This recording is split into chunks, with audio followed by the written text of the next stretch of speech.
κάρφωσες στην ιδιοκτήτριά μου, Εγώ! Πώς! Εγώ! Με παρακολουθείς, με κατασκοπεύεις. Από πού! Από το παράθυρο! Όχι! Όχι από τη Μούτσουνη! Όχι, συγγραφέας είμαι. Βαλιστηρτζής είσαι! Συγγραφέας και αυτά είναι τα σύνταγα της δουλειά μου. Αλήθεια, γι' αυτό τι είμαι στυλός. Ο συγγραφέας οφείλω να παρατηρώ τους ανθρώπους. Υποχρεούμε. Και διάλεξες εμένα. Ναι, μάλιστα. Περιορέξια σπουδής λόγος.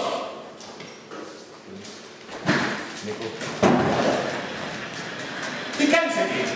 Θέλεσαι τόνι και κουβέρνη για τον καναπέ. Σου είπα δεν μπορείς να μείνεις εδώ μέσα. Δεν έχω που άλλο να πάω. Φέρε μου μια κουβερτούρα, σταμάτα να είσαι τόσο μαλάκας. Σταμάτα να χρησιμοποιείς αυτή τη λέξη στο κομμάτι 100.000 φορές. Με ενοχλεί. Μαλάκας. Σταμάτα! Σταμάτα! Μαλάκας. Εντάξει, μείνε!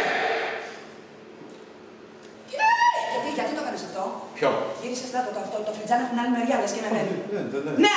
Όχι. Σε είδα! Όχι, δεν Σε είναι. είδα! Όχι.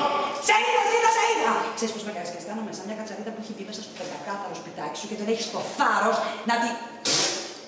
Εγώ το κάνω όλο αυτό. Εσύ! Είσαι τρελή. Είμαι μοντέλο ηθοποιός, δεν μ' αρέσει το ύφος σου καθόλου. Έχω κάνει πάρα πολλά διαφημιστικά εγώ για την τηλεόραση. Οπότε μην μου γυρνάς εμένα την κούπα, τα ακούς αυτό που σου λέω!